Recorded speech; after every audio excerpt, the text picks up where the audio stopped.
Yo guys, here we are. Hello Asian Gameplays, I'm Fabio Pisco and welcome. Sadly, it seems that the chat can't activate and it sends me to the browser, otherwise this chat would be working, but it isn't working, I don't really know why, and it is a mess. I'll have to use the chat in my smartphone once again, which is not ideal by any means. Let me just focus on this to see what I can do here.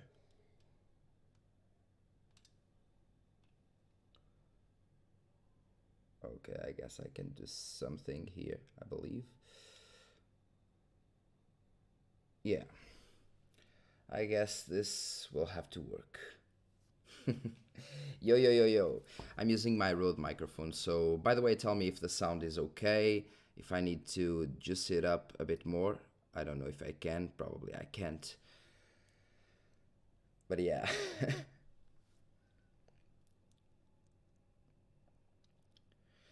I mean, I always fail with this streaming shit. Always. It's like a must. I don't know why. And now, for example, in order for me to sign into the chat and have the chat here, I actually have to, yeah, I actually have to press here, sign into chat, but it sends me to browser, and it makes absolutely no sense if you ask me. But anyway, it is what it is. It's a mess. It's a complete mess.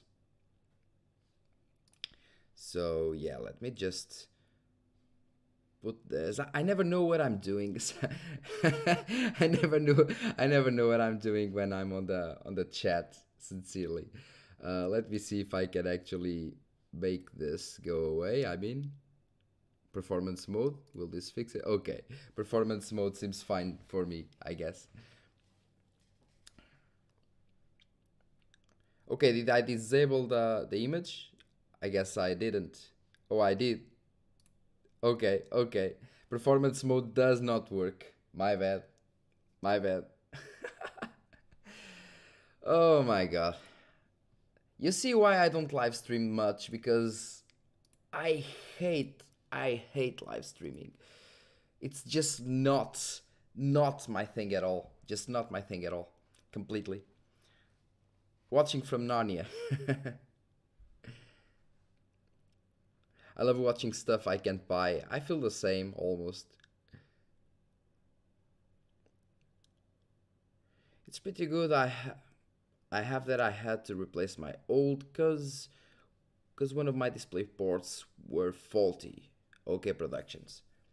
Now, I'm still really mad because I want to have the chat here so I can actually read all your messages while we're actually watching the video, but that way I have to use the smartphone, which is the camera that you're seeing as well. I mean, it's kind of messed up. I didn't want to do that, but I guess that I will have to. So I have to go here on the game overlay, I guess. Disable game overlay, yes. Well, it's good morning there. It is good night here. It's 11:30 p.m. By the way, besides any of the I have this open, but I guess you're okay. It's the opposite. Do you guys know how do I disable here this in order for me to actually keep reading the chat and not having to watch this? The infinity mirror. I can do this, I believe. Yes. This also works. This works for me, I guess. Tell me if you have any doubts, if you want to know anything, just let me know. The important thing is that the AMD stream to work, exactly. That's the important thing. It's here, I believe.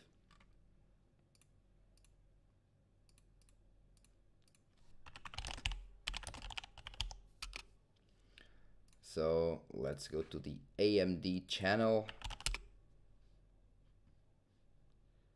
AMD. Oh my, this one appears. Great. Okay. Let me just get some more, yeah, some more brightness. Way better now.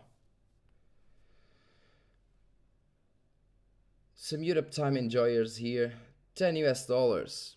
I mean, thank you, man. I don't even do the live streams because first of all, I don't have people donating, and I don't really want people to spend their money on me. I mean, I appreciate, thank you very much, but I mean, I don't even know what to say. It just feels odd to accept money that way. I don't really know what to say.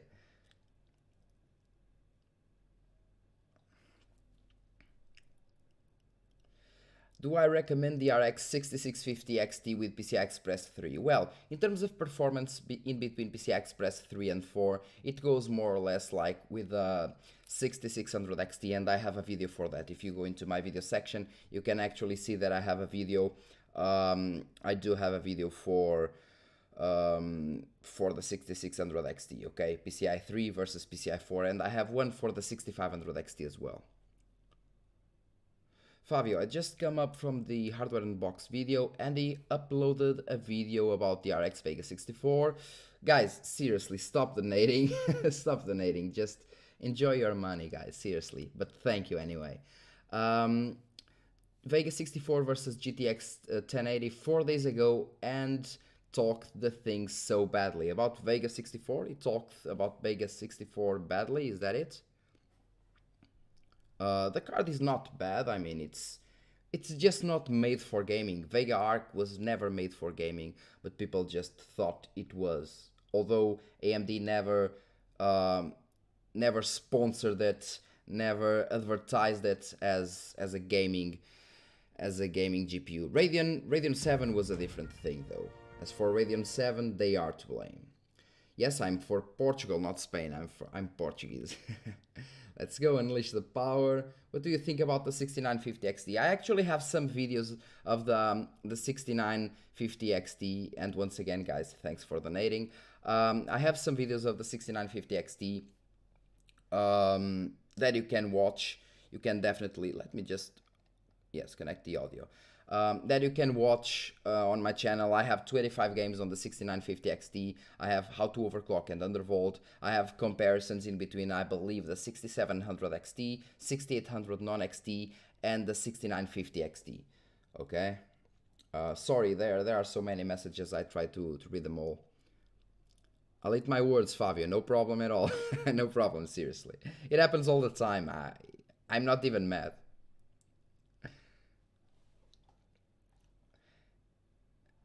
Here's two, because you can tell me what to do. Oh my god.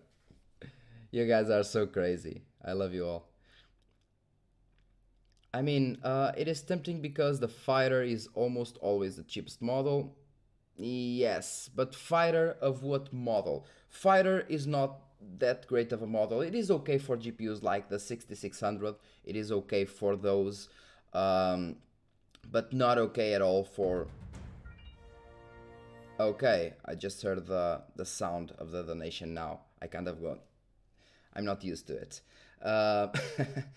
But yeah, basically for lower end cards like the 6600 non-XT, like the 6500 XT, it would be fine. But for higher end cards with a higher TDP, well, it's not ideal at all. 5900X 3D. I do believe, if you ask me, I do believe that AMD will kind of release the 5600X 3D and the 5900X 3D in order to have pretty powerful gaming CPUs in three price brackets, but for the AM4 platform. Those CPUs will be the last ones of the AM4 platform, and they will then release and focus on the AM5 platform. That's what I believe, of course. Also, AMD actually told me that they might be able to send me a sample of the 5800X 3D in 2 weeks, I believe. So I may be able to test the 7700X, sorry, versus the 5800X 3D in terms of gaming. I may, because I'm thinking of getting a 7700X if they don't send me one, okay? Hi Fabio. Hi Fabio. That's what he says. Hi Fabio, I'm from Brazil. I'm Wemerson. Olá, Wemerson Araújo. Olá, tudo bem? Thanks, man, for your reviews of AMD drivers. Thank you for watching. And by the way, sorry if I'm not speaking properly, but well, I mean, I'm so tired. I woke up early and it's almost 12 here. It's 11:40 p.m. and I'm kind of tired, so it's kind of usual that I don't speak properly as I should. Found your channel recently, good stuff, keep up the nice content. I appreciate your undervolting and OC guides on the 6950 XT, and I appreciate you watching, and I appreciate you being here and commenting as well. Thank you very much. Are we expecting any RDNA3 news today or only Zen 4? I believe RDNA3 will have some leaks, or at least I hope it will. Let's see what we get. Fabius, what's your current main GPU? Do you have a plan to upgrade? Well, my current main GPU is the RX 6800 non-XT, and yes, I plan to upgrade to RDNA3 to make more videos and so on, and that will be my main GPU. If AMD does not send me a GPU, I will get one, but I hope they at least send one of them for testing. You fine, bro? You're fine, bro? I'm fine, yes. What we learned today, 5800X 3D clocks were limited to make sure the 7600X can beat it.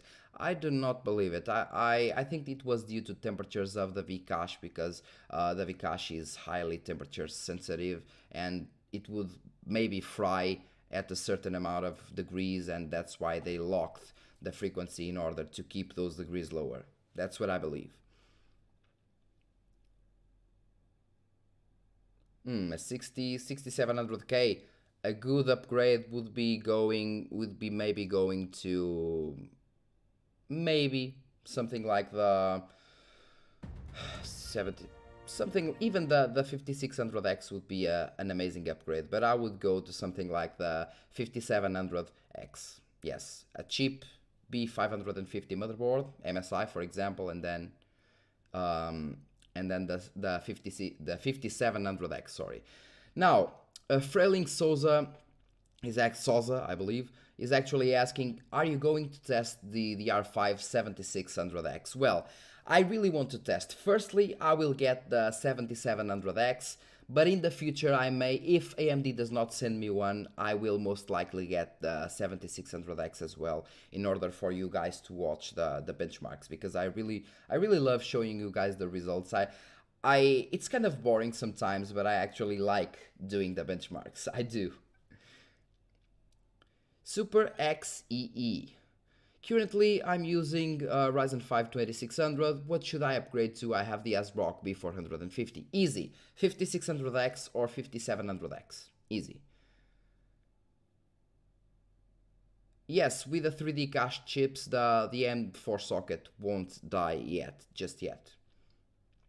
It's your birthday in 17 minutes. Well, in 17 minutes, or at least after the AMD event, I will actually give you a happy birthday. Did you review the 5700X? No, I don't review CPUs for quite a long time. I do have lots of CPUs. I have the i3 10100F, 10400F, not the i3, i5. I have also the i5 11400F. I have the i5 12600K. I have lots of Ryzens. I will do lots of CPU comparisons as soon as I get the new RDNA3 GPU, and then I will retest all the CPUs I have. I will do the same as soon as I get the 7700X. I will also retest all my GPUs. That's what I'm wanting to do, okay? 5600X and B500 is a good idea now. It actually is, because it is cheap. So it is cheap, just go for it. You're welcome, my man. No need to thank me. I don't believe Ryzen 7000 will have anything on AMD motherboards because they would have to have a memory controller for DDR4, and it's completely different. It makes no sense because they designed the chips as LGA instead of PGA. Basically, we have the pins on the motherboard now instead of having the pins on the CPU. So I don't believe they would spend lots of money just to make some chips for the AM4 motherboards. I don't believe that. Maybe they can make some chips, some Ryzen chips with Zen 5 cores, but on the older format, I don't really know, but I find that very hard to believe. Yeah. I guess I need some water.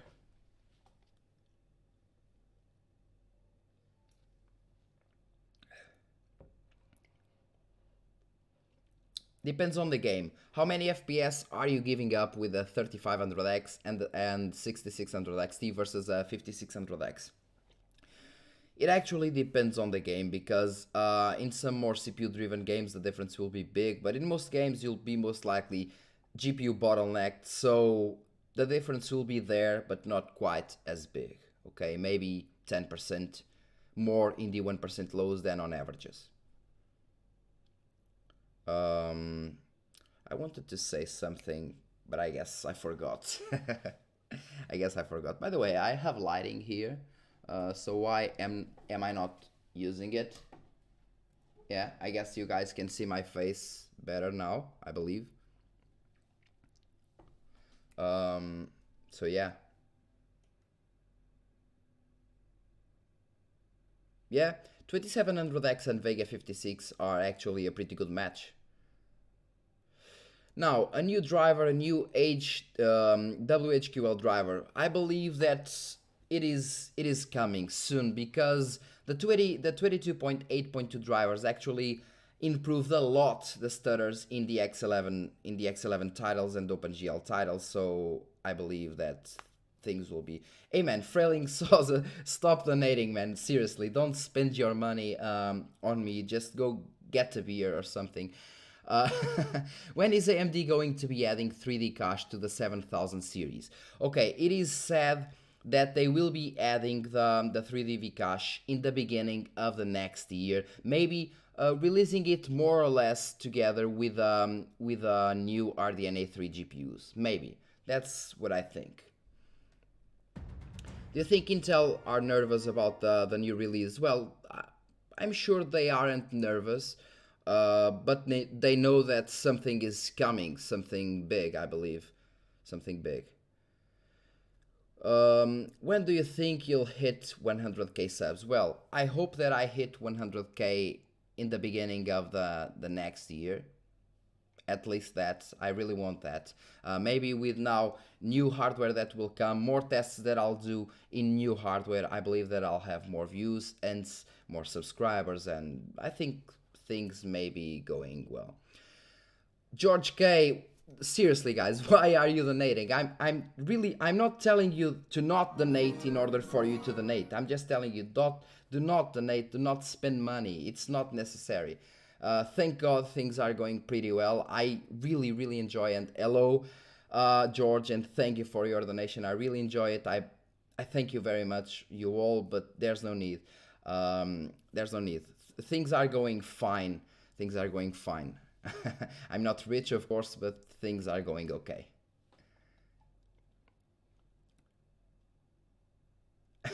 Yes, I believe that I should have more subscribers, but I just recently started to understand how the YouTube's algorithm works.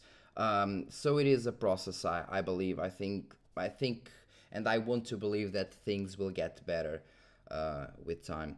When is AMD going to hire you for marketing already? Well, I could work for them, but I don't like to lie. It's one of the things that I hate the most. It's being cynic and lying. So maybe I wouldn't be the right man for the job. Do you think RDNA3 plus Raphael will have upgraded smart access memory?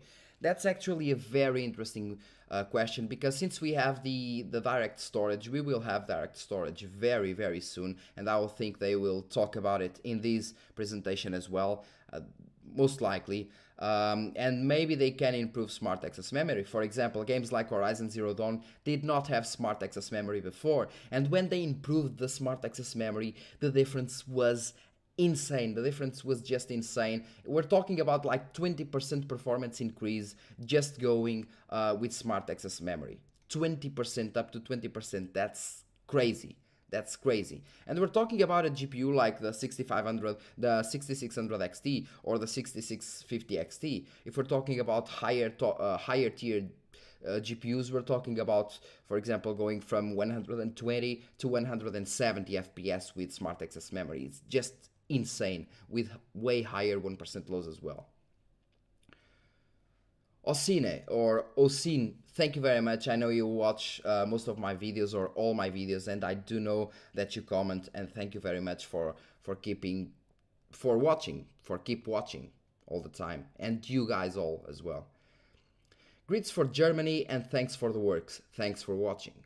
Will there be any G series? So yes, that's a good question. RDNA2 APUs will be amazing. We will have two RDNA2 cores in all Ryzen CPUs. So all Ryzen CPUs, even if CPU only per se, will have integrated graphics. Okay, two RDNA2 cores, which will be performing most likely like the Vega 7 on the 5600G. So most likely, if they actually had like, let's say 7, 8, or even 11 RDNA2 cores on an APU, we will have 1050 Ti performance, or even a bit better on an APU, and that will be crazy. Completely crazy, guys. It's just insane.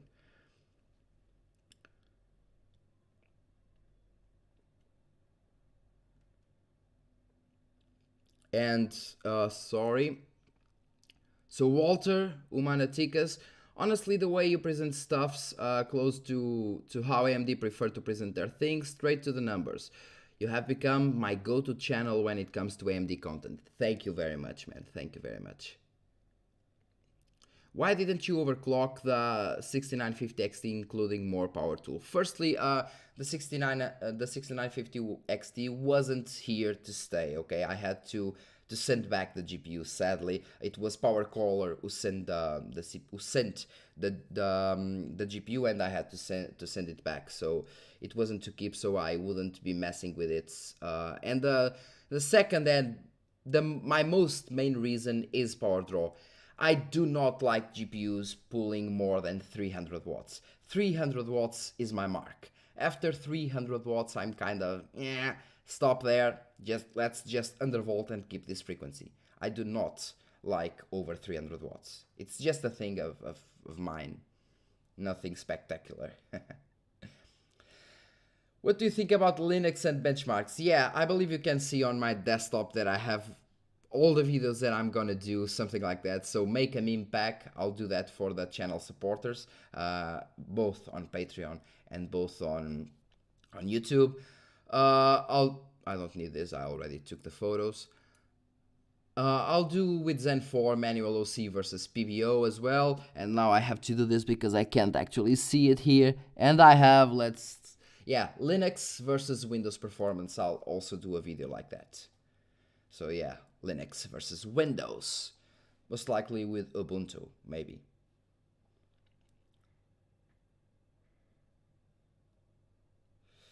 MPT would not push, but maybe another 50, 70 watts. That's a lot for me. 400 watts, it's just too much for me. I have one question. Why is 6950 XT going so hot when you're playing? Sometimes 71 temps hotspot 71. My man, that's not hot. And don't even compare it with the 3070. 3070 has way less physical units, way less power draw, and that's why it's just stays cooler. It's physics.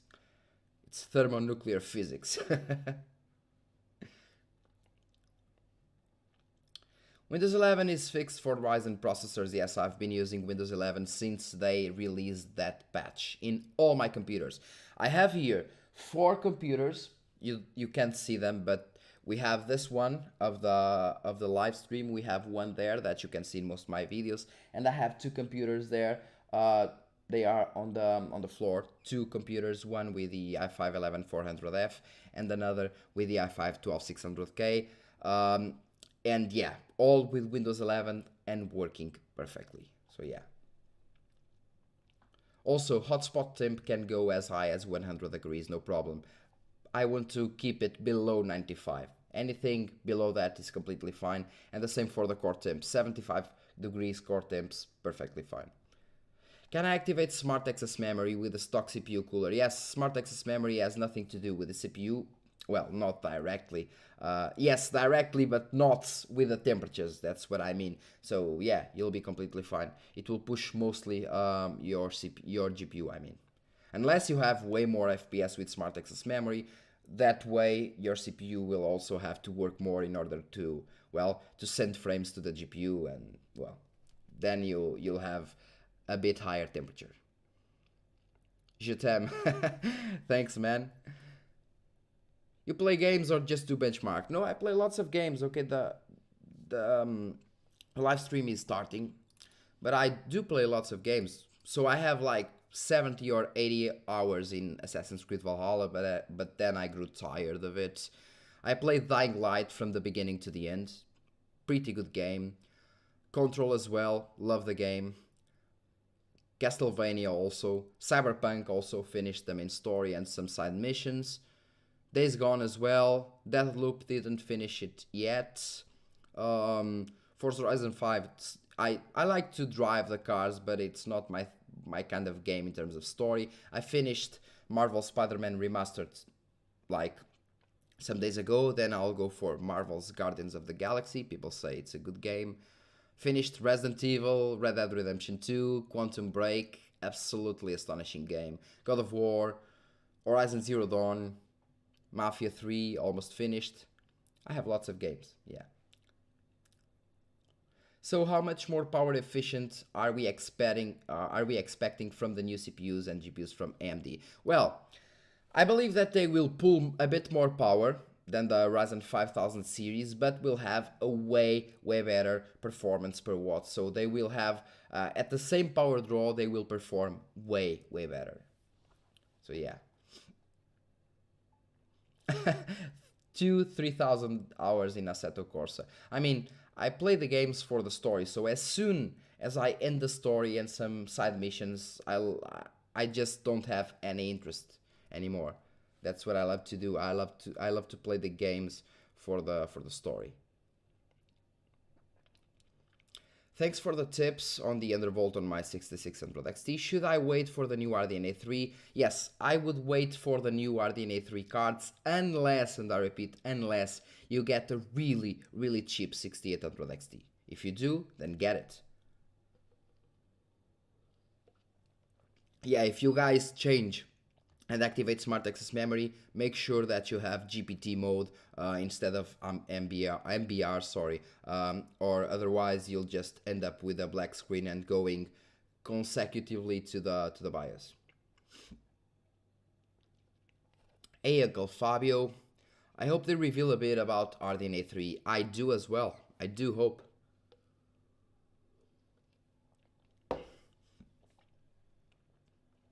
Man, this Rode microphone was one of the best things that I bought. I can do live streams without all that microphone cables and tripods here, and at the same time, I do record with that microphone in my camera as well. So it is worth to upgrade from Windows 11 from Windows 10. Yes, in my opinion, yes, and it's getting better. The Windows 11 22.2 will be a really good upgrade in my opinion. Windows also has better memory management, Windows 11, and so on. It has some flaws, but it is getting, with time, it is getting better than Windows 10. So for me, there's no reason to not upgrade. Just delete all those crappy bullshits about security and about data sharing and so on, and you're fine. The 5800X 3D is an amazing CPU. It's an amazing CPU. Hey Fabian, do you think that is better to use PBO or all-core overclock on Ryzen 3600? Sincerely, it's basically the same. Just don't bother. Try to overclock it to 4.2, but I mean, it is the same. Even at 4.4, the difference will be minimal, so I would just leave it at stock. If you had the 5600X, I would tell you to go with a Curve Optimizer or any 5000 series CPU, but with the 3000 series, just leave it at stock. It's just not worth it, in my opinion. Unless you have the XT version. The XT version is worth to overclock to, let's say, 4.4 GHz on all cores. Okay guys, it's starting. Tell me in case it is too loud. In case it is too loud, I can just decrease the volume.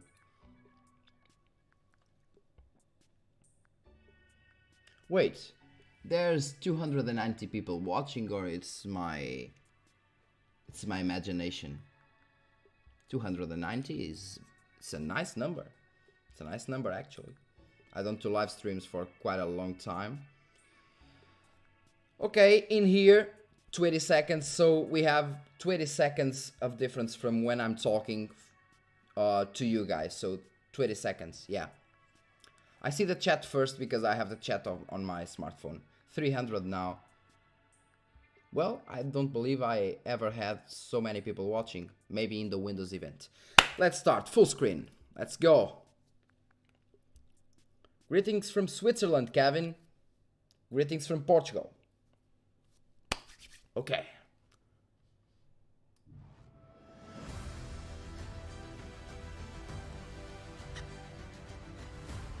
Is the sound okay, guys?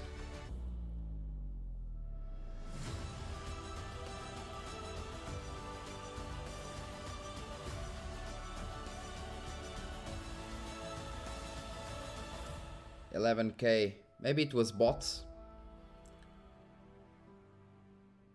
Okay, nice entrance. So, is my sound okay? My voice okay? Dr. Lisa Sue voice okay as well? Hello everyone. Hello everyone. I'm excited. And thank you all for joining us today. It is so good to have so many of you here with us in Austin. This is our volume is low, but it's their volume, not mine. And also welcome to all of you who are joining us on. Yeah, I can put it louder. We have some great new products to show you today.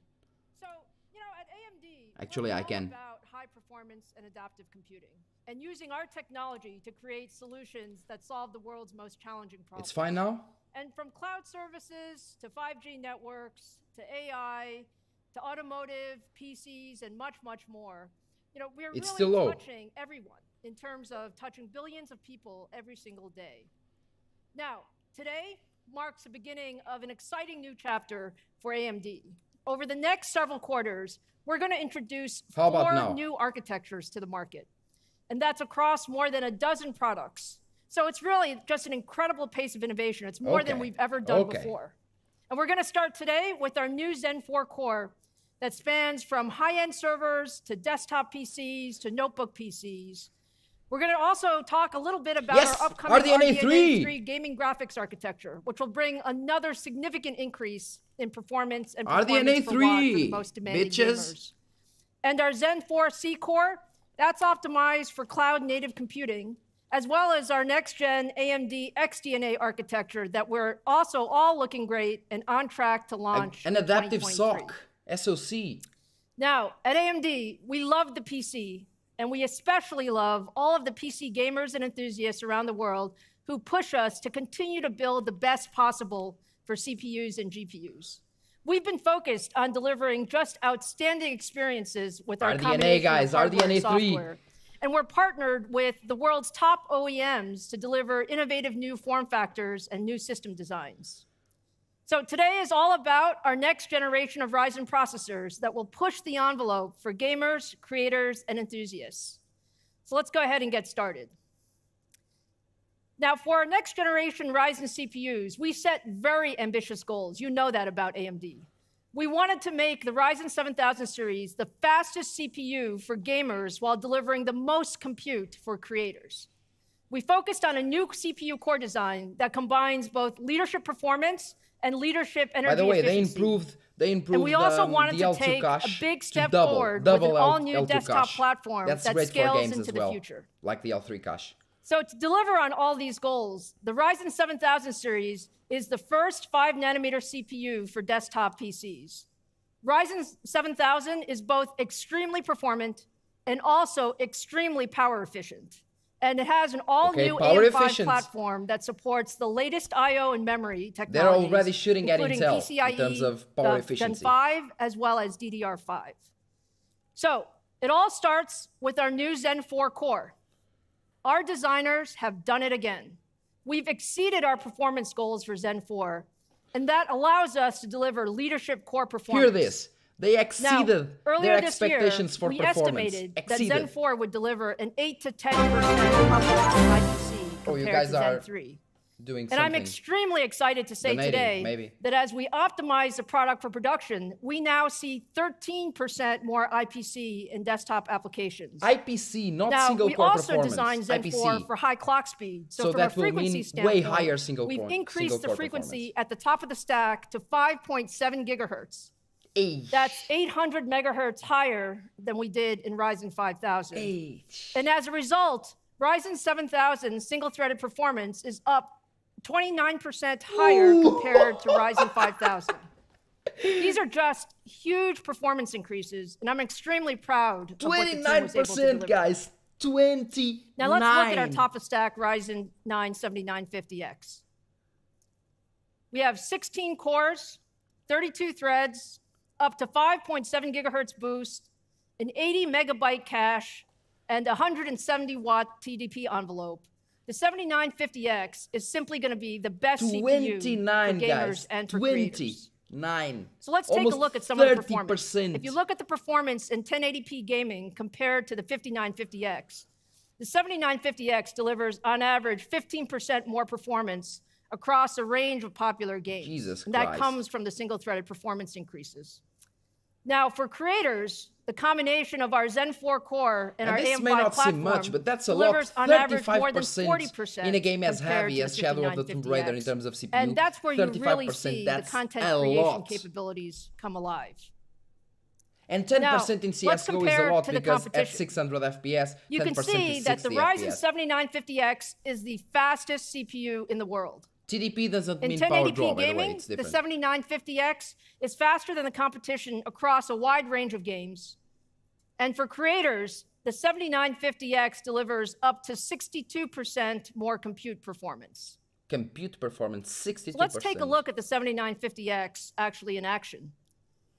Here, what we're showing is a time-lapse demo of the popular 3D modeling and simulation software V-Ray running a built-in gaming That's a lot of difference. Rendering benchmark.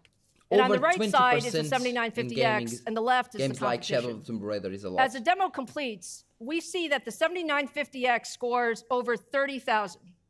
That's 62% higher than the competition. Sorry to interrupt, but now, this is a tremendous increase of... Sorry to stop this, but we'll have even more performance when we have this on the RDNA3 GPUs, even more, because the RDNA3 GPUs will be even better, meaning that the CPU difference will be even higher. Performance for creators, enabling them to spend more time creating and less time waiting for their images to render.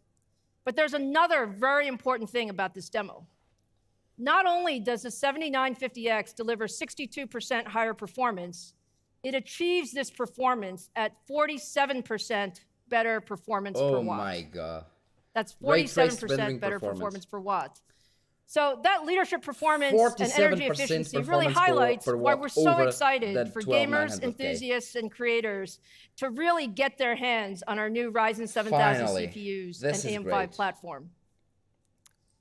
Now, in addition to the 7950X, we're also announcing 3 more Ryzen 7000 processors today, ranging from the 12-core 7900X to our 8-core and 6-core 7700X and 7600X. So that's why we have 40 megabytes instead of 32 megabytes. These will all bring the leadership performance of Zen 4 across all price points.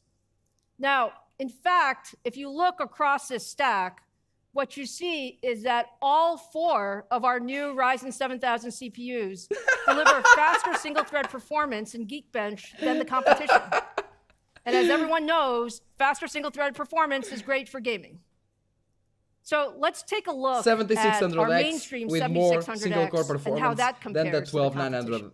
The 12900K. Here you can see the Ryzen 7600X on the right and the competition on the left, both running F1 2022.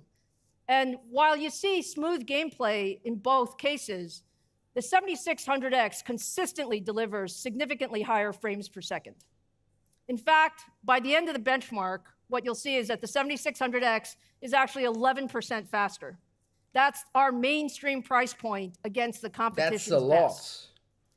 Now, if you look across a broader set of games, the mainstream 7600X delivers on average 5% faster gaming performance. And that's really, when you look at it, just an incredible capability at our mainstream price point. So hopefully you can now see why we're so excited about Zen 4 and how it really is faster than the 1200K, faster and now, way to cheaper. Tell you a bit more about the leadership Zen 4 core like design, $250, let me bring AMD CTO Mark Papermaster to the stage. Mark? But I believe it will be like $300. 300. Yeah, just the 7600X. They didn't even show you the faster one.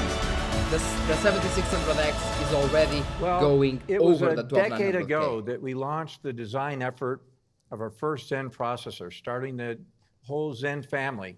And we set a goal. Yeah, I believe it will be like $300, but I hoped it would be high-performance CPU 250, delivery.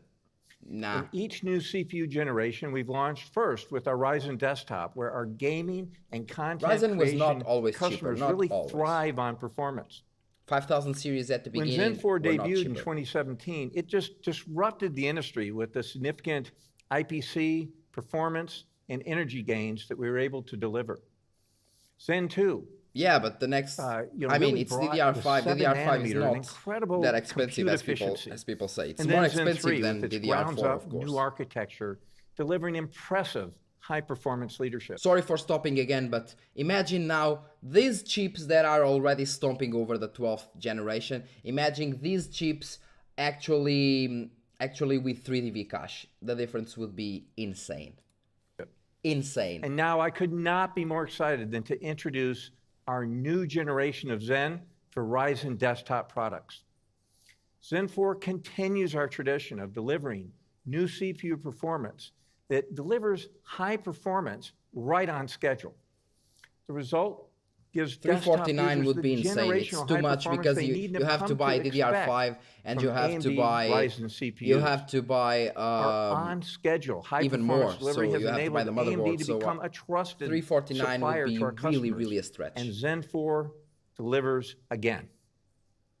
Let me spend the next few minutes just walking you through a little bit more of the detail about how Zen 4 delivers that performance, leveraging both design improvements and the 5 nanometer 7000 series, leading edge 7000 series with 3D cache will be insane. We have several look at the difference. Look at the difference in between the 5800X and 5800X brings 3D. A significant instruction per clock uplift, 13%.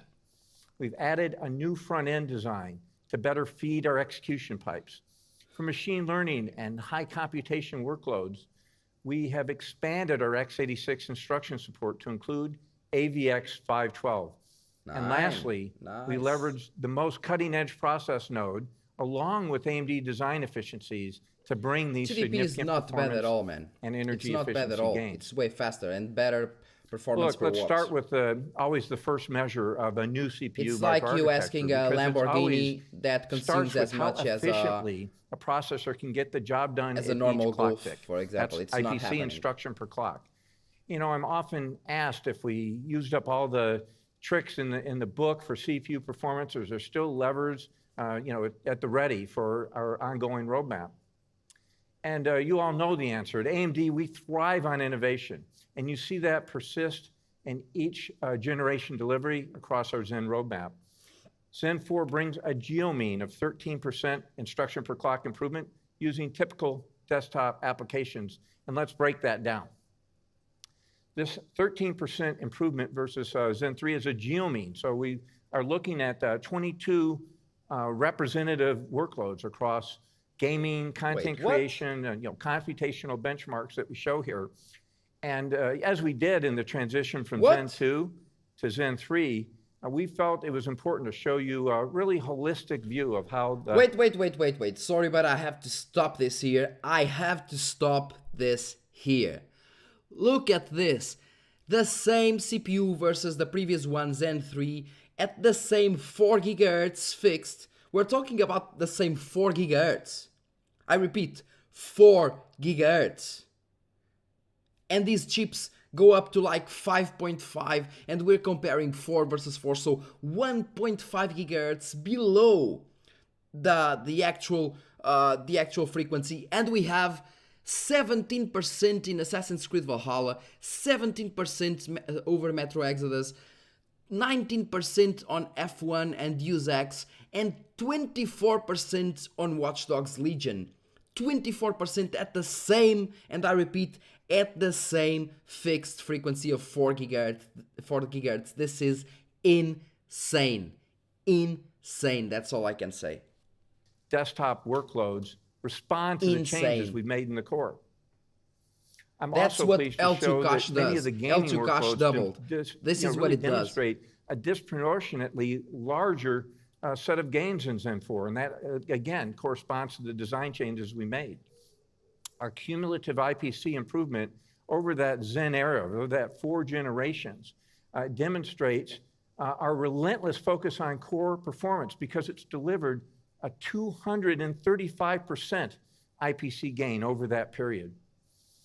Our focus on core performance is simply relentless. Yes, DDR5 Zen will come 4 down in is price. a derivative of Zen 3, so we Insane. targeted, That's all I of can course, tell, man. enhancing on that base of Zen 3. Yeah, the L2 building cache. on the success. With Zen 3, we increased the execution width, and so at Zen 4, it became important for us to work on how we feed the instructions even faster into the machine. And that's why you see most of the improvements coming from the front end and branch prediction. Really, that makes up almost 60% of that IPC gain, increasing the capability of more instructions per cycle.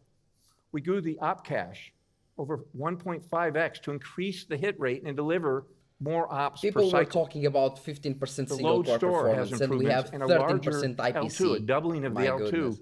Provide critical data faster, leading to that overall 13% IPC. So AMD has also long supported the advanced vector extensions in x86.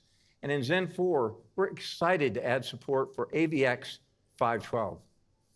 When going to such a wide vector width, is not the same we as took very they careful were design before. consideration to Gladly. avoid impacting the performance when you have that high switching activity of those wide vectors. So what we did with Zen 4 is we implemented using a double pumping of a 256-bit data width. And that is really to design L2 cache in won't such a way that increase you performance avoid that large much, frequency but L2 fluctuations cache with when you L3 have cache would be such switching activity insane with those 512-bit amounts. workloads being executed. So now they're pumping Using 2 AVX times. 512, we see divided up it. to a 1.3x improvement of 32-bit precision floating point inferencing operations. And that's versus, of course, our previous Zen 3 generation. And with this kind of capability, we can target heavy lifting HPC workloads as well, like molecular simulation, ray tracing, physics simulators, and the like. As part of adding support for AVX 512 implementation, we added extensions for convolutional neural nets with the vector neural net instructions, VNNI. In desktop applications, the Ryzen 7000 series with VNNI support and the INT8 approximate math format delivers a 2.5x improvement over Ryzen 5000 series CPUs. Seriously. It's a huge speed up for That's one thing applications that I like don't like, and it's image processing and natural language processing. Doesn't really matter. Now let's take a look at the Let's overall all performance just be civil and performance enjoy per watt the gains. event. Our decades-long relationship with TSMC and our EDA partners continues with 5 nanometer. We operate in a deep design. Sorry, but actually AMD can go back to what they do best, copy Intel. Well, they started like that, but I mean, GVG Mall. But I mean, Intel actually copied AMD. They were actually mocking AMD for having glued chips, and then they did the same because they realized that the glued chips were the shit. Technology co-optimization partnership that really synergistically makes certain that the design and the process changes work harmoniously together to deliver performance and efficiency gains, and that they're highly manufacturable. In Zen 4, the result was a specialized N5 HPC process that enabled additional frequency beyond the baseline process. The teams co-optimized the device scaling, the device capacitance, and the metal stack, making significant contributions to our overall Zen 4 performance. In addition to design levers to further improve our compute efficiency leadership. Thermals of the Zen 4. The logic and cache area scaling in the N5 allowed us to further reduce the die area over Zen 3 by 18%, despite adding new performance features and instruction support. A 15-layer telescoping metal stack has been co-optimized to deliver both high frequency and high density routing capability. The partnership around design and process delivers leadership efficiency for Zen 4. We continue our commitments to energy efficiency and high performance with every generation. The technology improvements include a 20% reduction in device capacitance, along with design improvements. Really, there's no such thing as a company not Zen 4 copying and desktop others. socket brings there will always be companies copying the others. That's how it works. 49% more performance all the time, at the same power all across the compared human to Zen history. 3. Fucking AMD is committed to high performance with sustainability, reducing the environmental impact of our high performance processors. It was not an Intel copycat. And this is Watch my video on the quickly AMD becoming history. a rising It was a second criteria source supplier. across our customer base. The impact Intel of needed Zen it 4 and as Ryzen well. 7000 series is fully evident Oh, in guys, performance gains. Look at the same across the TDP range here. The leadership N5 technology is a part of the reason we can deliver such huge gains. And of course, it's amplified by the IPC gains. And look at the 65-watt TDP. That's where N5 shines. And we've really been able to deliver those IPC gains without compromising on the on 64 power. watts, maybe the 6 cores, 12 threads. On our implementation they efficiency, have 74 getting to a finer grain level of power per watt optimization than ever before. Sorry.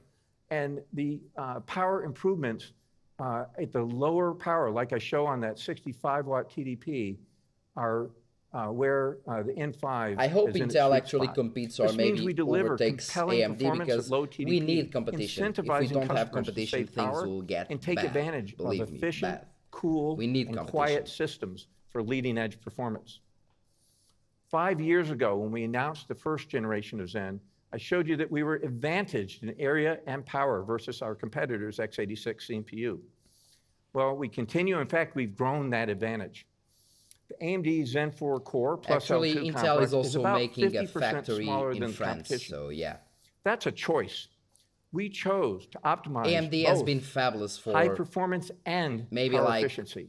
almost 20 Rather than just years, throwing and power and they're area still at the here, problem, so yeah. we've been able at AMD to achieve a balance of high frequency design that is power look at efficient this. This is using good for our you, methodology and our technology TSMC, the Intel 7 process, which result is actually a 10 leadership nanometers. CPU with Intel significantly 7 better performance process. per watt of energy expended in a much smaller area. Going forward, we continue our focused execution on x86 CPU roadmap. We plan on releasing the Ryzen Zen 4 7000 3D series cache. desktop Zen processors 4 with 3D cache in the future, and that's great for memory intensive workloads, as you've already seen in our previous generation Vcache. Our Zen 4C, it's a compact density that's an addition. It's the a new swim lane 7600X is to our way, roadmap, and way it better than the identical 5600X. functionality It of is Zen even 4 at better about than the half of the core area. 12900K in some And that'll be games. coming out So in the that's first half a of huge 2023 performance difference. in our server lineup. This core is workload optimized for applications that don't need to run at the highest frequency and can deliver even more computational efficiency. I'm also glad to share that we remain on track for Zen 5, featuring a new grounds-up core for 2024. Zen 5 will bring a combination of performance gains as well as further optimizations for the growing AI workloads. It's full speed ahead. for our CPU innovations. Well, look, AMD is simply delivering with relentless focus on our Zen CPU roadmap, consistently on schedule and to our performance goals. Zen 4 is another testament to AMD R&D execution excellence. We remain focused on being the trusted partner for our customers, and our next generation of designs are well underway. With 5 nanometer process technology and design optimization, Zen 4 delivers.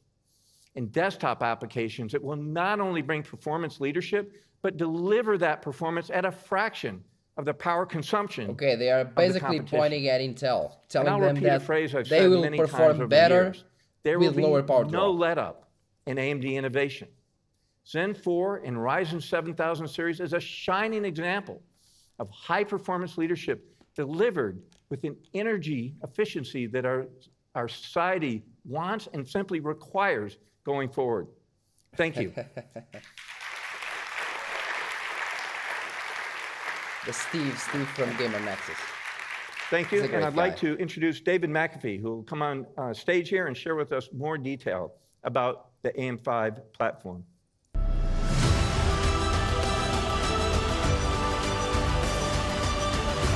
Here's David McAfee. Well, thanks, everyone. I'd like to dive a little bit deeper into the platform that surrounds all of the innovation that Mark just talked about. Let's start by taking a look back for a moment on the AM4 platform and reflecting on what an incredible feat of engineering it represents. First introduced in September of 2016, and now nearly 6 years later, it's still going strong. With AM4, we made a promise to maintain a stable platform which gave users the confidence that they could buy today and upgrade their system over time. While keeping the platform consistent, we drove incredible innovation into the socket. Innovation like 5 different CPU architectures across 4 now they're process talking about nodes, the AM4 and leading the AM5 market sockets. with next-generation I/O capabilities like PCIe 4, and industry-first advances like chiplet architecture and 3D cache. Now, with over 125 processor models introduced and more than 500 motherboards, AM4 has transformed the expectations of desktop enthusiasts. As we turn our focus to the next generation of Ryzen desktops, our goal of creating a platform that grows with you remains consistent. Beginning with the 7000 series processors, powered by the industry-leading Zen 4 core, the AM5 platform brings a new level of capabilities built ready for the future.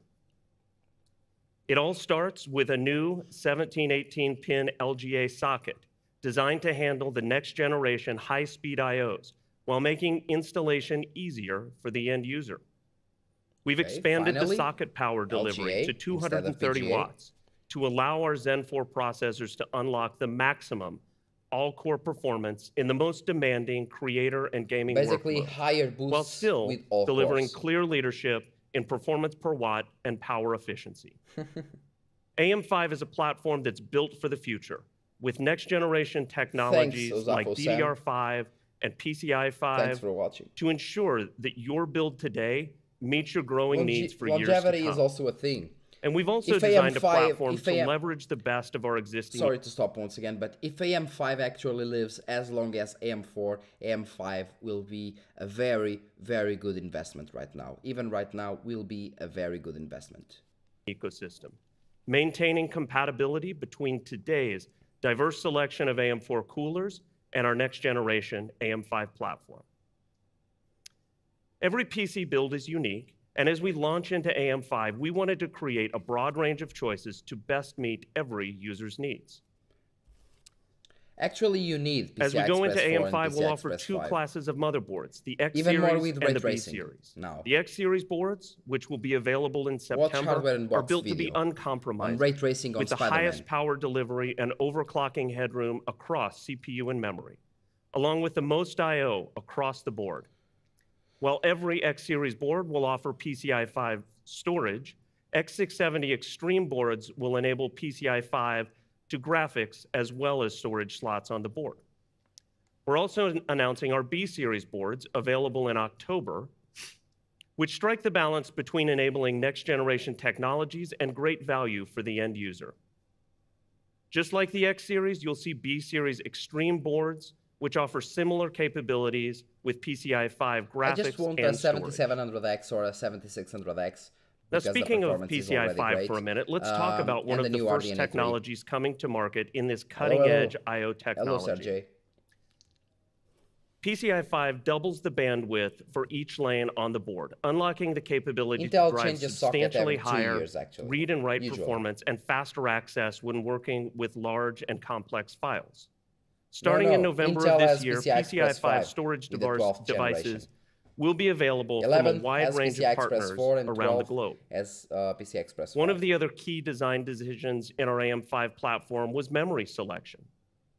And here we wanted to design a platform not just I'll talk for more today, in the end of the event, but one that's guys, built for you to tomorrow. watch as well. And that's why DDR5 is the memory solution on our AM5 platform.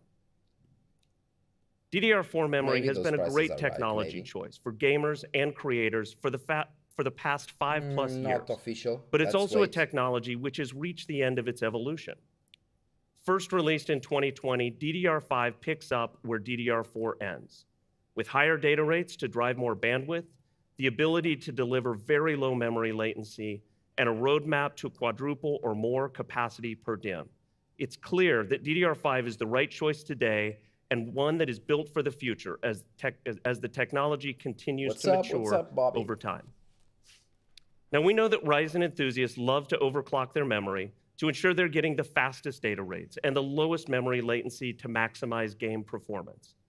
And that's why the AM5 platform is also being introduced with AMD Expo technology, or extended profiles for overclocking. It will work on PCI Express 5, Expo DIMMs but will enable only have one-click PCI Express 4. DDR5 overclocking for Ryzen AM5 builds. Oh, the Expo, driving nice. up to 11% faster gaming performance. Finally, an alternative lower to latency XMB. down to 63 nanoseconds, and built on a standard that provides clear and open specifications to the end user so they know exactly what they're getting when they buy an Expo memory kit. As we launch into AM5, we expect to see over 15 Expo memory kits in market at launch, offered by the leading partners in high-performance memory overclocking and pushing the limits of DDR5 up to 6400 data rates even as we first enter the market. AM5 is the next generation of Ryzen, and it's a platform that we built for the future.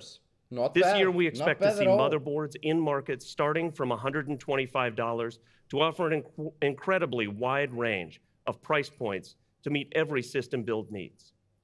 We've built the platform around next-generation technologies so that you can build today and upgrade as your needs grow over time.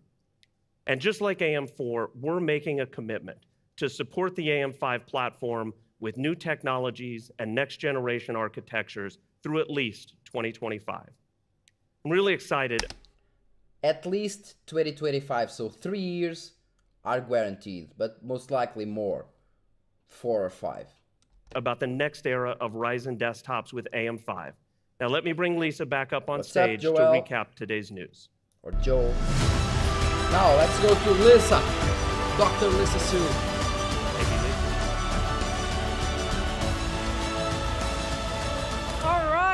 So thank you, David. We are so proud of what Ryzen 7000 CPUs are delivering on all of our ambitious goals. If you look at it, Ryzen 7000 delivers 11% faster single-threaded performance, 44% higher multi-threaded performance, and 47% more performance per watt than the competition. Less cores, I believe, with less cores, maybe. Less cores, because the efficient cores are also cores.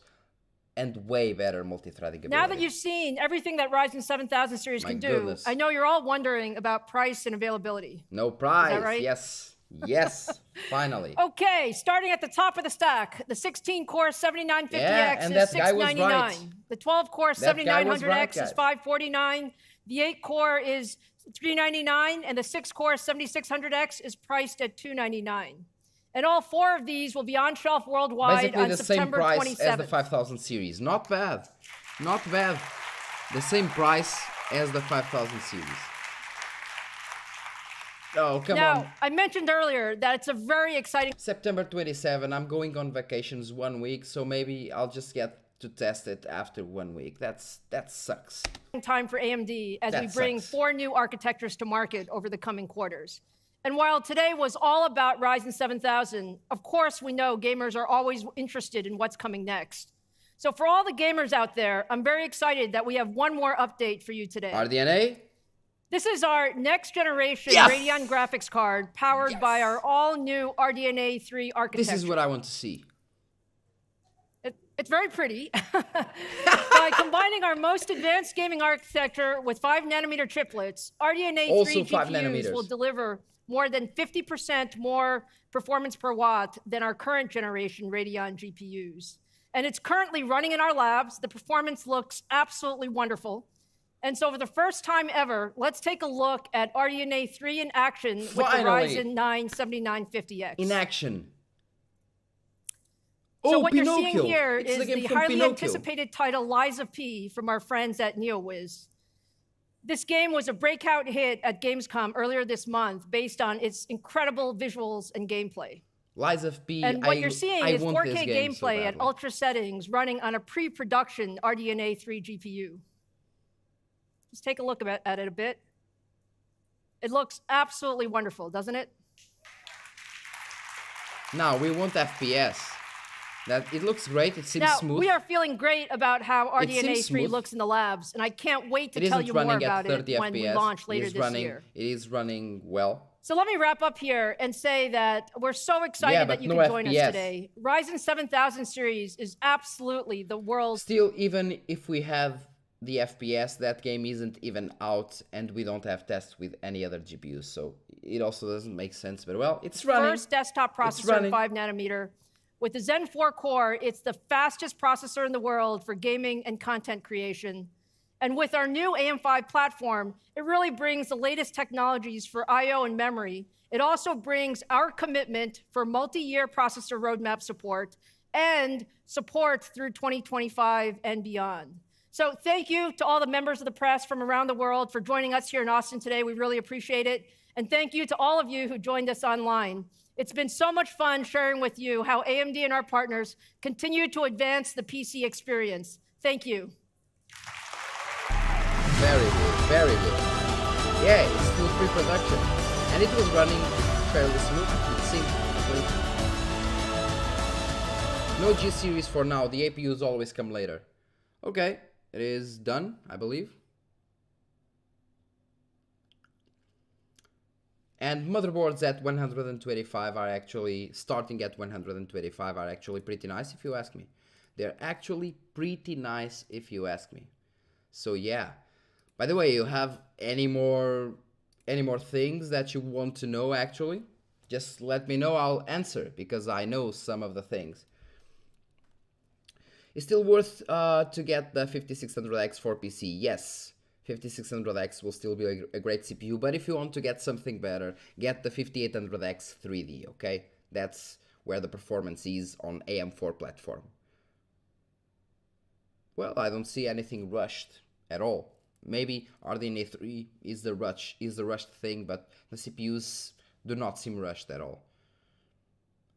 Like they said, they exceeded the expectations, the performance expectations. So 13% IPC, that with the L2 cache improvements and so on, may indeed reflect in, let's say maybe, not maybe because it was there, okay, over almost 30% I believe in Watch Dogs Legions. So in some games 15, 16, 20, it's insane. And we're talking about, they did not show us everything because they were comparing it to the 5000 series, to the 5700X I believe, and both at 4 GHz, locked at 4 GHz, the performance difference was just insane. It was just insane. So at the same 4 GHz, the 7000 series CPU, most likely the 7700X, was way faster than its predecessor, and with way higher frequencies it will be even faster. So they are kind of not showing everything, and when third-party reviews come, they will be blown away. most likely will be blown away with the performance. So yeah. For the 6600 non-XT, any one of those will be completely fine in most games, but I would pick the 5600 or the 5600X, obviously. What RAM speeds the 7000 series support? I believe that the sweet spot was something like over 6000 megahertz, something like that. Yeah, something like that. Yeah, they showed DDR5 6400. They also showed the sweet spot some time ago, I don't really remember.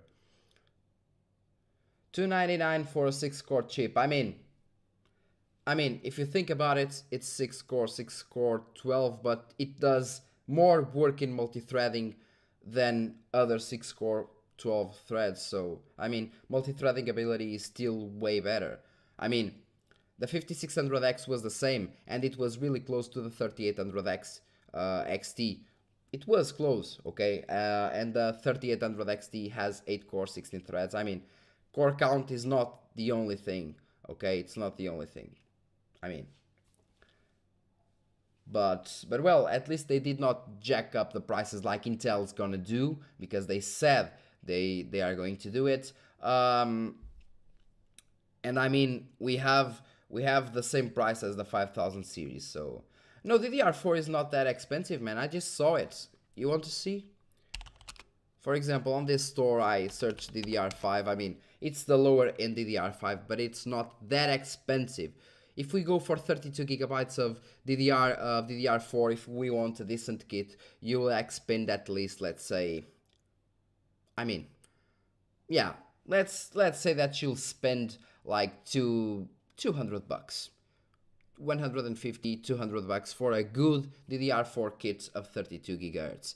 And now we have those 32 gigahertz, not the greatest, but we have some decent ones at 200 euros. So, I mean, it's not that bad for a thing that's not being massively produced. So, yeah, it's not in massive production, so it's not that bad. As soon as people start buying, the prices will go lower. That's how it works.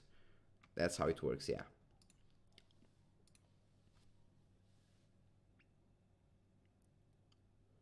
Yeah, DDR4 is not expensive now, but it was expensive before. Like DDR5 is expensive now and will be less expensive in the future. That's how it works. Good CPU combo with a 6600 XT, get the 5600X. No. DDR5 is not the dual channel, as you know. Using one stick will still grant you single channel on the CPU side, okay? You'll just get better channeling inside the RAM, because the DDR5 is completely different. You kind of have the voltage controller not on the motherboard anymore, but on the RAM as well. You have several things there. It's different. DDR5 is quite different. It has more bit buzz and so on, not just frequency and timings like the DDR4 was compared to the DDR3. There are more differences on the DDR5. Yeah, 99, it's, yeah, almost 1 a.m. here.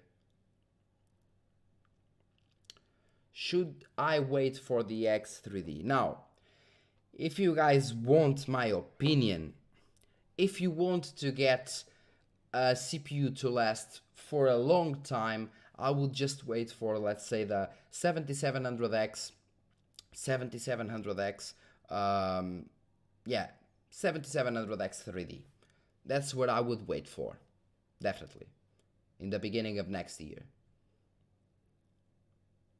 They did not talk about the integrated RDNA2 because there are more things coming, I'm pretty sure.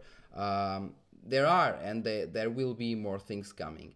They will show videos on their channel in the next weeks. They will present more data, I believe. The 5800X is still a pretty good chip. I mean, it's a pretty good processor. Now I can buy a used Ryzen 5 3600.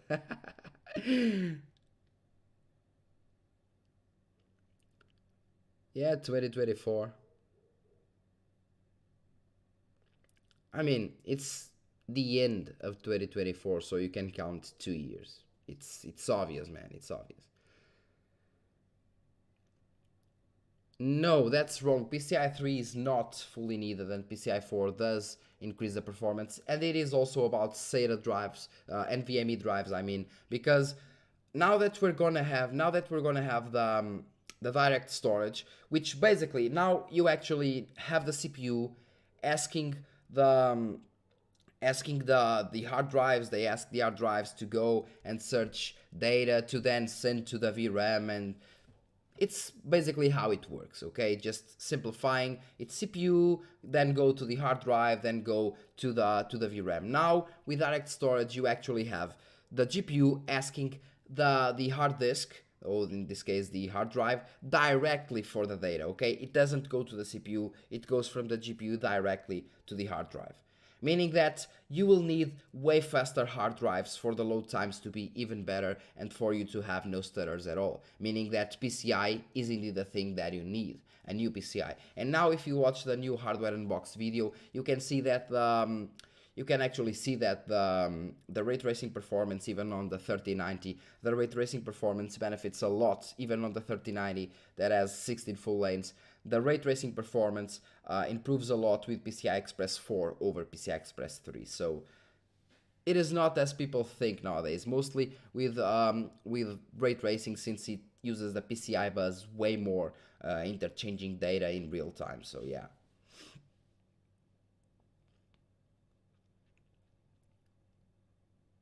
Oh, that's a lot of questions. 3900 XT is still a great GPU, man. Still a great CPU, sorry. Yeah.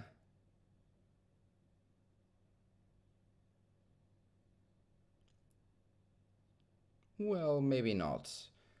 CPUs and GPUs are getting... I mean, if you think this upgrade on the CPU side was big, because it was big, but if you think this was big, when the new GPUs come, you'll be completely amazed, because the new GPU generation will be something out of this world.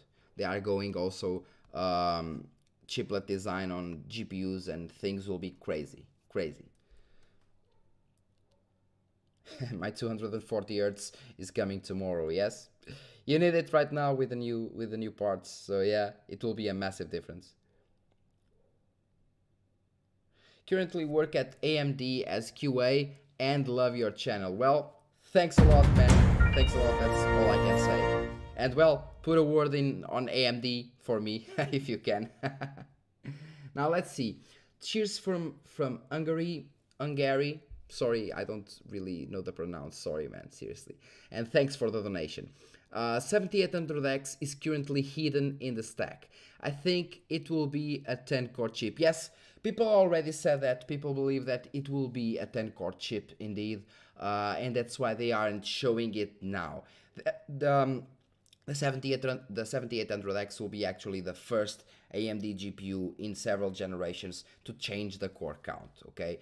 We have almost the same, not almost, we had the same core count from the beginning. The Ryzen 5 1600 6 cores 12 threads, 2600 6 cores 12 threads, 3600 the same, 5600 the same, 7600 the same. And as someone was talking before, $300 for a 612 chip. Well, the 1600 is also a 612 chip, and the 7600 is massively better at everything. So core count is not everything. But yeah, I believe that it will be the first 10 core 20 threads chip. Yeah. Oh, that's a lot of of things. I can't answer you all. Well, the 2600 is okay in 2022, is not great, but is okay if you want, let's say, a max of 100 FPS gaming, in some games 75, let's say, then you're completely fine. If you want higher FPS numbers, then you need a better CPU and a better RAM kit, most likely.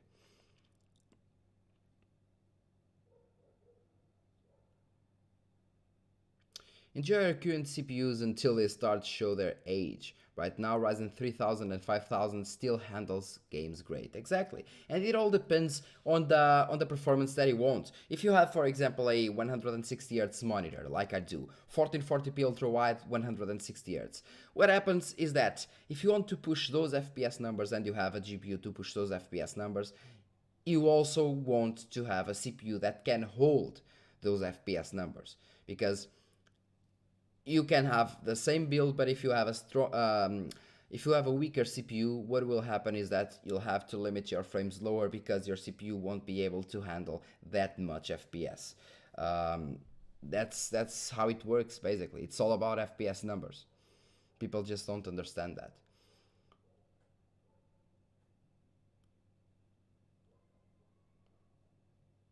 Yeah. 5600X versus the 7600X. I mean, it was like 70%, but it was like performance per watt. It was the performance per watt, not the real performance. But in terms of performance, the 7600X is faster in some games than the 12900K. So yes, we can expect something like at least 30 to 40%. I told people that before. They were telling me like, hey, 15 to 20%, blah blah blah blah blah blah. And I told them, okay, if the IPC is at least 10%, I told them several times, if the IPC is at least 10%, with the amount of single core performance that they got just from frequencies and from L2 cache, just that would give at least 30 to 40% increase. So it was not possible that the performance increase was that low. Okay, it was not possible. And in the video I made, I actually talked more about it, and I do believe that it will be around 40% from the 5600X to the 7600X. Of course, if you have a GPU powerful enough to push the CPU that hard. That's how it works.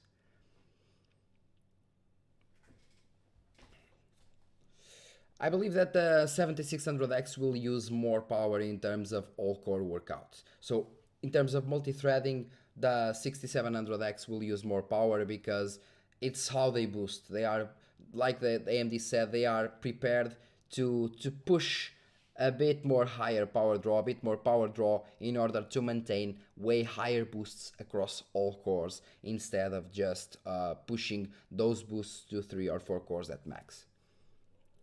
Do you think Nvidia will ever make the mistake of the 1080 Ti again, a 10 series card that almost completely invalidated the 280 series? Well, I believe that there aren't bad products at all. There aren't bad products. There are only bad prices.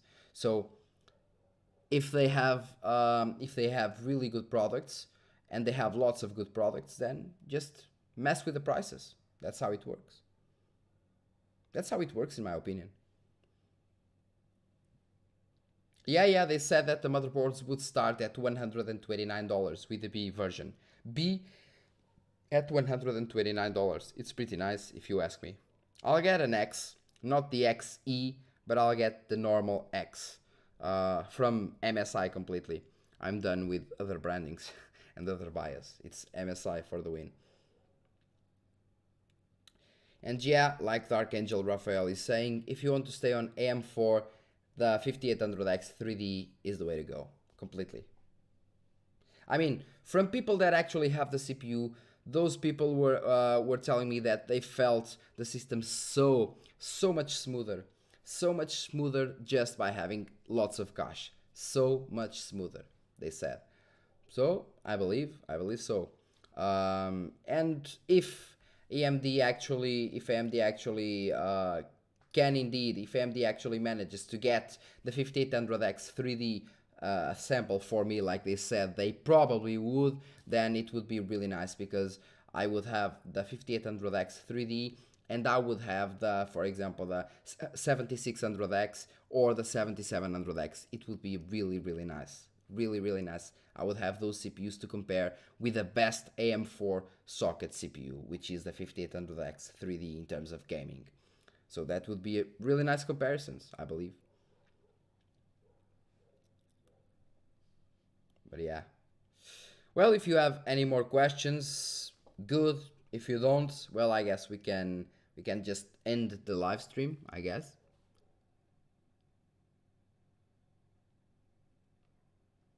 Yeah, they had some problems, but so did Gigabyte, and they had BIOS problems. In terms of BIOS, I just believe in MSI, and I never get a cheap motherboard unless it is like a cheap Tomahawk. Tomahawk is cheap, but great. They have good VRMs, good capacitors, everything, so it's fine. I'll get most likely a carbon version, thus. The X670 carbon, I believe. Let me see.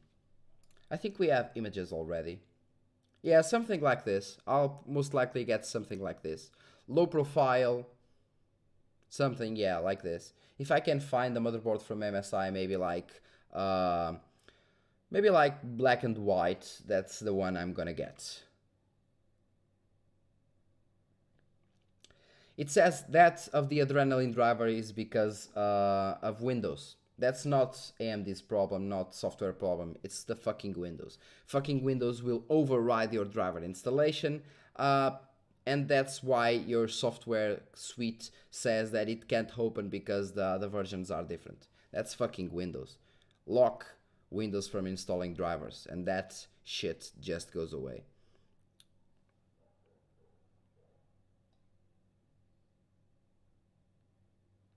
Well, Intel changes socket every 2 generations usually. So we have the 12th generation, we'll have the 13th generation, and the 14th generation will most likely be in another socket, unless they change a lot.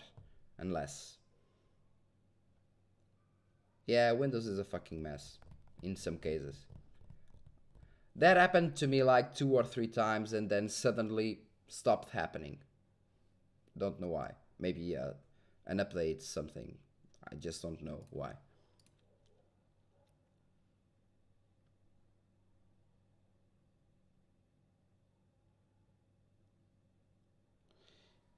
I don't think this guy is actually understanding things, but I'll try to help him understanding. Will everything be out on 27? No, on 27 we'll have the Ryzen CPUs, I believe. All of them showed there. I think, but in terms of motherboards, we'll only have the X670, while the other motherboards, the B ones, will be on October. So, yeah. By the way, my birthday is in October 5th, which is a holiday in Portugal. The Independence Day, I believe, something like that.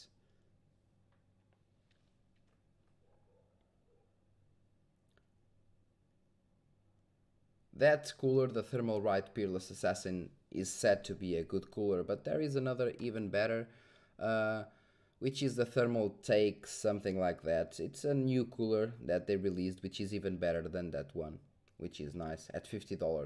$50, $60, $70 max, depending on the store.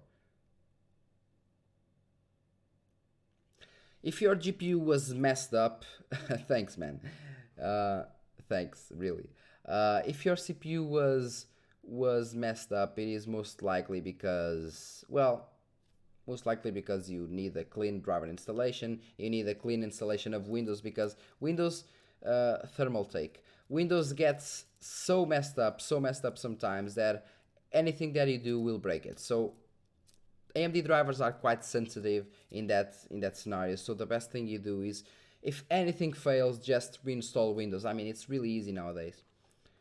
Yeah, I'm Portuguese. Yes, I'm Portuguese. I have also a Z490 Tomahawk right now with my 11400F on that computer.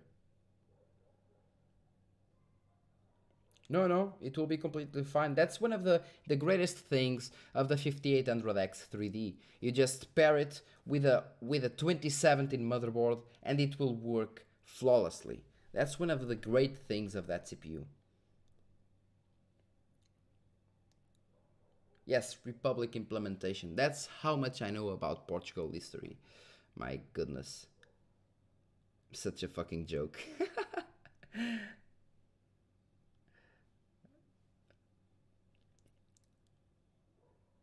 RDNA3 GPUs will come out by the end of the year. That's what Lisa Su said in this video, in this presentation. They said by the end of the year. Yeah, 90 degrees is pretty high. Something, I mean, even a good air cooler like the DH15S would have to do pretty fine in terms of gaming. At least in terms of gaming, it would have to be at a maximum of 70 degrees, maximum. Yes, because without PBO, you actually lose the all-core boost and the single-core boost. That's why you have 25% less in Cinnamon Chart 23. Just go for Curve Optimizer, okay? Use Curve Optimizer in BIOS if you have the Ryzen 5000 series. Use the Curve Optimizer and go with it. Just do a curve, of course. You can use your motherboard to set the limits. Do a negative curve for kind of undervolting all the cores while reaching higher frequencies. That's how I have mine. I have my 5600X reaching usually 4.7, 4.75 across all cores by doing the curve optimizer. By the way, this document is here because I will do on how to overclock the Ryzen 5 5600X because you guys are always asking me that. So I'll do it. I'll show how to overclock in terms of static and in terms of curve optimizer. I'll show it. So don't worry. Now, more questions. I'll just do like 10 minutes more. 10 minutes, guys. Bang, bang, bang, bang. The bells are ringing. Yeah, 30, 40 degrees should be idle for any CPU completely. With some work and low fan speed, maybe 50 degrees if you're doing something not heavy. But look at this instead of look at this here instead of oh my goodness. Instead of writing X670 carbon, I actually wrote cabron. Oh my goodness. Oh my goodness. This is so good. The new model from MSI, X670, 670 cabron. Oh my god, that's so good. Oh god.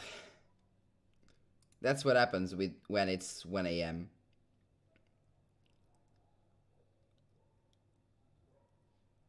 You don't ruin your CPU with curve optimizer, man. Just even with OC is really hard to fuck up your CPU unless you fuck up the memory controller like I did. In that case, yeah, it's easier. The X670 cabron. The new model. Oh my god.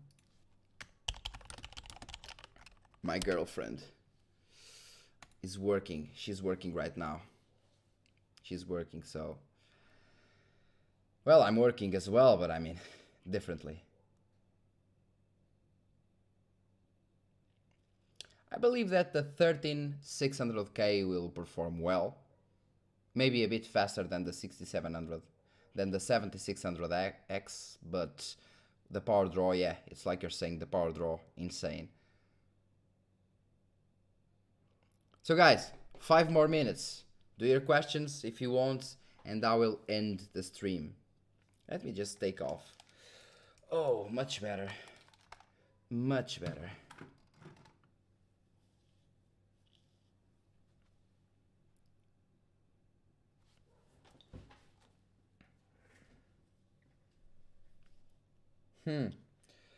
Not really. If you have a 1060, then 1.5K. You're planning to spend 1.5K.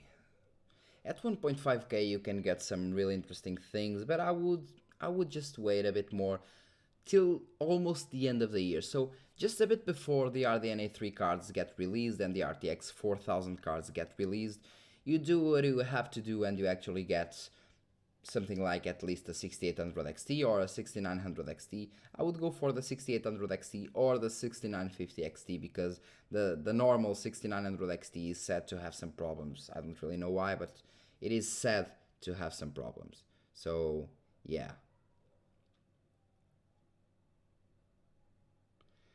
Going from the i7 6700K, sorry, to the 7600X will be like 300% performance increase, at least 200% increase, easily.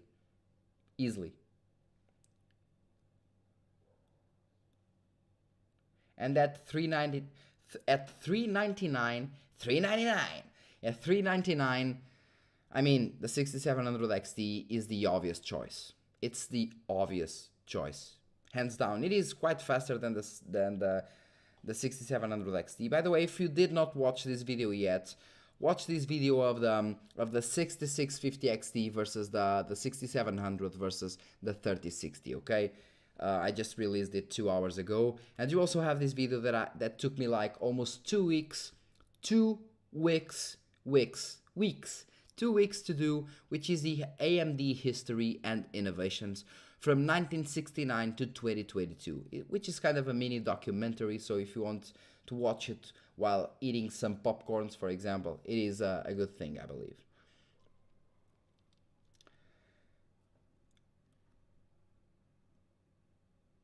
This RTX 3060 in this film, you mean this video, is undervolt with 160 watts versus 130 watts. No, the 3060 is not undervolted because it is way harder to undervolt, while AMD cards are way easier.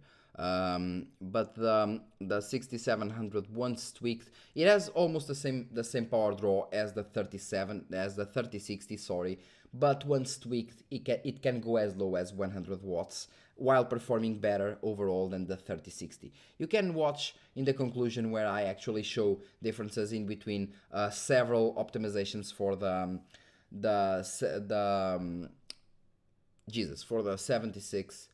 6700. It's late, I'm getting tired, it's showing up. Looking forward to the MSI. MSI Fabio Cabron edition. It's Cabron, not Carbon. Not Carbon. You're failing. You're failing, man. Yeah. As long as your CPU can handle it, then it plays Spider-Man with ray tracing. Because the actual limiter on the ray tracing performance, even on my 6800, is my 5600X. My 5600X just limits the performance of my 6800 even with ray tracing. So imagine how heavy the Spider-Man game is in terms of CPU performance. Thanks for the streaming, and thanks for watching, Darren James. Thank you.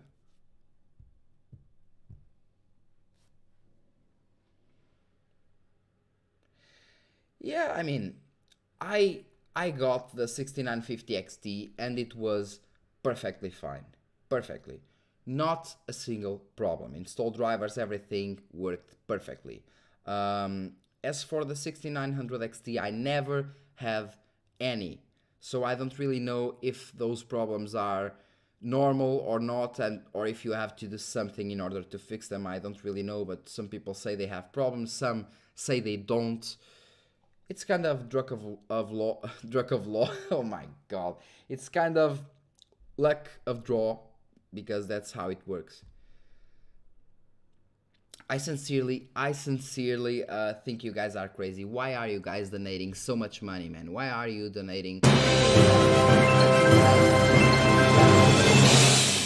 Eat something with the $20, man. But anyway, thank you very much. CJ Rauch, or I believe it's Rauch, supposedly. Thank you anyway, CJ. Thanks a lot. I just wanted to say thank you for putting out that undervolt video of the 6950 XT. Much love from the States. Much love from Portugal, man. You're very welcome.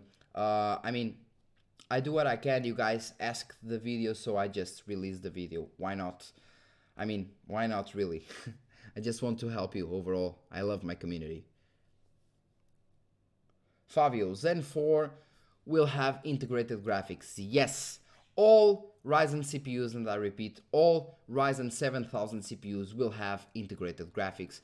I believe two RDNA2 cores, which will be more or less on par with the 7 Vega cores that we have on the 5600G, or really close at least. Yes, yes, funds towards the new CPU and motherboard. That helps. Yeah, that's actually a thing. So you guys are kind of helping me getting the new motherboard and the new CPU, which is nice. So thank you very much. Yeah, luck of the draw. I mean, I'm completely messed up. I'm tired. Yeah.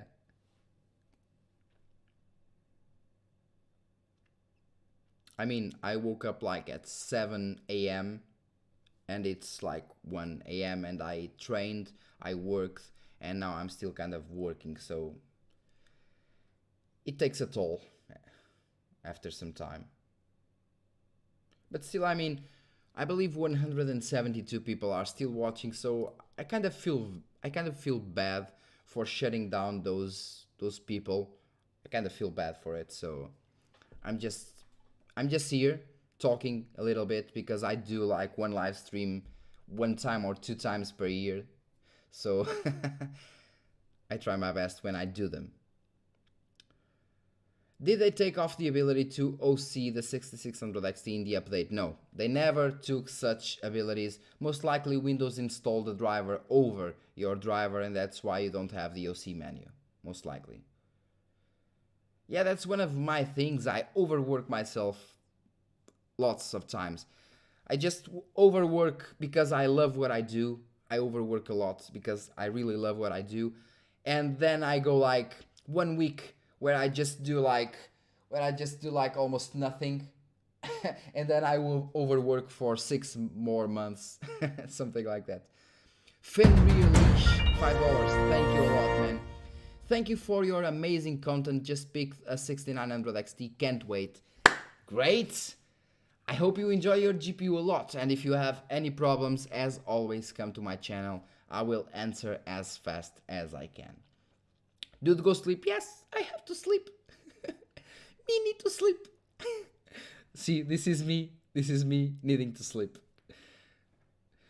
Love your content about AMD. Thank you. I do content about NVIDIA as well, and I do content about Intel. I don't do content about Intel for over 6 months because I don't do CPU content for over 6 months. But that will change in the beginning of the next year, okay? And now I will even test, even with my 6800, I'll test at least the 5800X 3D and the 7700X. At least those I will test. So yeah, or the 7600X most likely, yes, one of those. No, my phone died for the actual streams. Sorry about that, man. JVidia, Fabio, will actual DDR5 kits work well on AM5? And what do you think about DDR5 prices will rise now with Zen 4? No, DDR prices will come down because more production will be needed, more production will be done, and then prices will slowly go down. The same for DDR4, the same for DDR3, the same for DDR2. That's how the market works. With time, the prices will go down. As for the DDR kits availability, I believe that they will work fine. In terms of, I said availability, but I meant in terms of performance and compatibility, they will work perfectly fine. Even more if you have those Expo profiles, which are the most and the best profiles for the AMD platform, okay? If you have one of those Expo kits, they will be expensive as shit. You can believe me on that. They will be expensive as shit. But at the same time, they will work flawlessly. You just have to go there, enable the Expo mode, which is basically the XMP, enable the Expo mode, and you're good to go, no worries at all. And you can even further improve the performance by fine-tuning if you want to.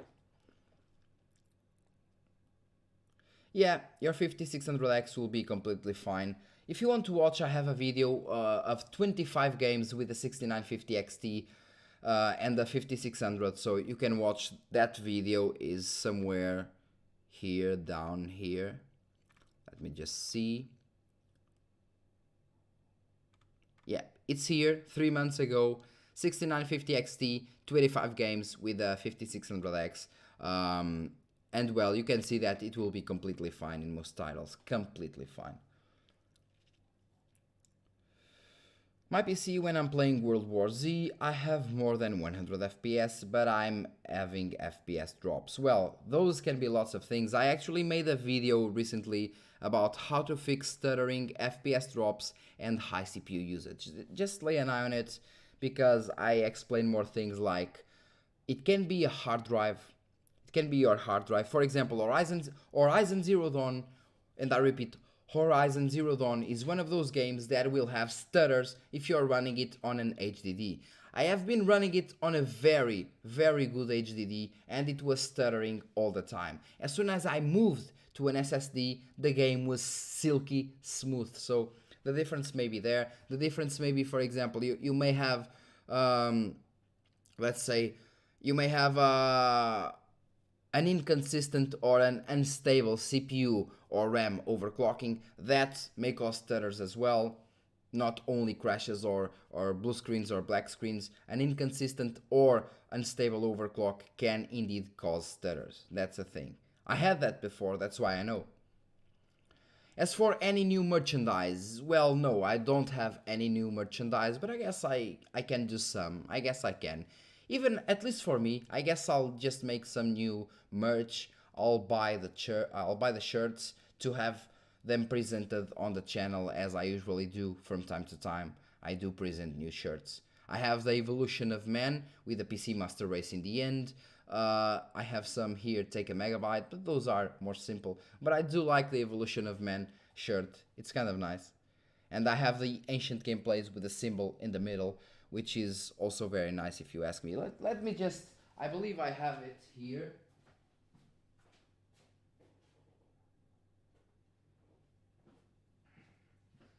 Yes, this is one of the shirts. As you can see, I actually use these shirts for training. I train a lot with these shirts. I like them. I actually like them. They suit pretty well. They are comfortable, and we have shirts and we have sleeveless shirts like this one. I believe they are pretty nice, and they aren't expensive at all. So if you like these shirts, if you want to have a symbol of someone that you don't even know personally on your shirt, then this is what you want. But I like the shirt a lot.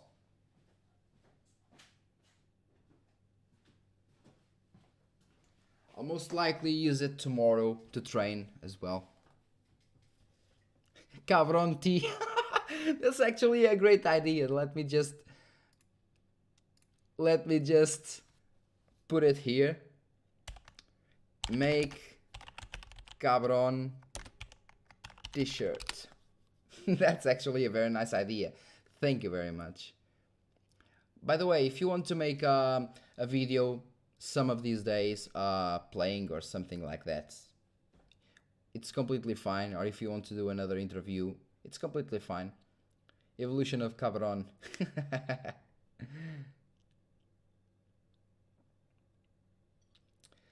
And well, guys, if you have any more doubts, just put them out, because I will end the live stream soon. So yeah.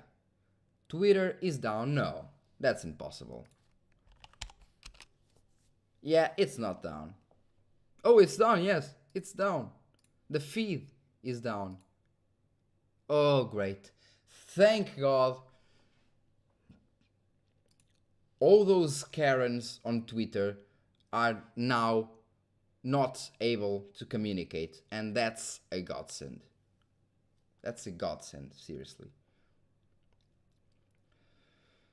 How much higher is the performance of the 7600X versus the 5600X? It's in the video. You can watch in the video from AMD. Sometimes like 40% difference, supposedly. So it's a really big difference in terms of gaming. In some games, 40%. RX 7000, RDNA3, we don't know much so far.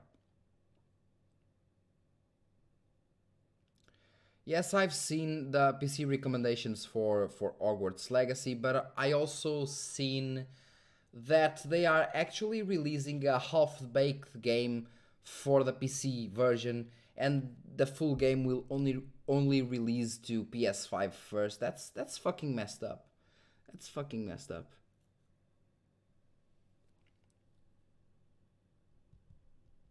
Nine chiplets.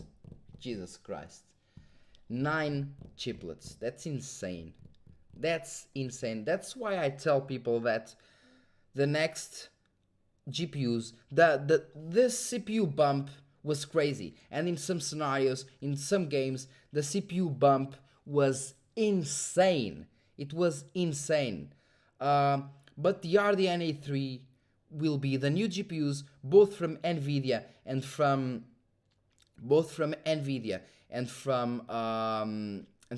AMD. The difference will be massive. It will be, and I repeat, a massive difference. It will be one of the biggest, if not the biggest, performance leaps in like a decade. Believe me. Now you're saying 40% performance for a 100 difference. It's not 100 difference because you need a new motherboard and you need DDR5, so it's not 100. But well, if you get the motherboard now and if you get DDR5, well, you can stay with those same motherboard and DDR5 kits for years to come. So yeah. Yo man, hello from Greece. I got a 6800 XT, which is amazing. The thing I got is that I have a really annoying coil whine. The GPU connect with PCU. I got the GPU connected with PSU with just one 8-pin cable instead of 2. So that's also a bad start. If you have a good PSU or if you have a good GPU, you need, and I repeat, you need to have 2 separate connections for the PCI, not a daisy chain. For example, I use daisy chain on my 6800 because I know that the PSU is very good, and I just need one rail for the 220 watts that the GPU is pulling, okay? But more than that, you need the 2 rails because it's not just about voltage, it's about amperes as well. And you may need more amps than you may need more amps on the GPU than the PSU is actually delivering by having daisy chain, okay? So just use the 2 cables, the 2 separate cables, because that's how it will work properly. You'll most likely have lower coil whine as well. You'll have lower coil whine, but after a certain amount of power, depending on the capacitor, not the capacitors, how do we say in English, how the capacitors and how the VRMs are good or bad, you will always, and I repeat, you'll always have some coil whine. You may have a bit more, a bit less, but after a certain amount of power draw, you'll always have coil whine. That's how it works. It's basically static. It's vibration.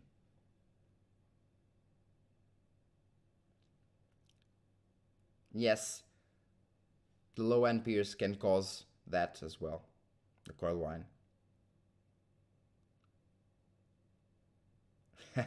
For more performance, 512 like, boys. Well, guys, I'm sorry for cutting you loose now, but I really need to sleep. I need to rest. It was a tough day. Thank you a lot for watching. Seriously, thank you a lot for watching. Any more doubts, leave them in the comment section of this video of the premiere, or leave them in the comment section of the 6650 XT versus the 6700 versus the RTX 3050 if you want to help the channel. If you want to help the channel, do that. Leave the comments here. Force the algorithm to send the video to the top and basically help the channel. That's what I ask. Thank you very much, guys. Thank you for even more for the ones that donated, and for the ones that did not donate, thank you very, very much for watching and for being here till the end of the live stream. Thank you very much, and see you in the next video, like always. And that's how I stop the stream, I believe.